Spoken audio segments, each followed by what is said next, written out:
दरम्यान याच वेळेला माजी मुख्यमंत्री पृथ्वीराज चव्हाण आणि बजरंग सोनवणे यांनी काय म्हटलंय ते सुद्धा बघूयात। कुणालाही वाचवण्याचा प्रयत्न केला नाही पाहिजे। मग कुठल्याही मोठ्या व्यक्तीचा तो जवळचा असला तरी महाराष्ट्राच्या मुख्यमंत्र्यांनी देशाला दाखवलं पाहिजे की महाराष्ट्रामध्ये कायदा आणि सुव्यवस्था हा मजबूत आहे। कुणीही किती मोठा असला, कुठल्याही पक्षाचा असला, कुणाच्याही जवळचा असला तरी त्याला अभयदान मिळणार नाही। हे आज महाराष्ट्रात दिसत नाही।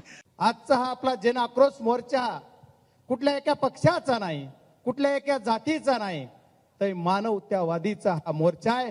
आणि आमच्या संतोष अण्णा देशमुख यांच्या आत्म्याला शांती मिळाली पाहिजे आणि यांच्या मारेकऱ्याला फाशी मिळाली पाहिजे, ही आमची प्रमुख मागणी आज इथं आहे। सर्व चॅनलच्या प्रतिनिधींनी मला विचारलं, त्यांना मी आश्वासित करू इच्छितो, महाराष्ट्रातल्या सरकारला जोपर्यंत या मारेकऱ्यांना फाशी द्यायची सद्बुद्धी येत नाही तोपर्यंत आमचे मोर्चे चालूच राहणार।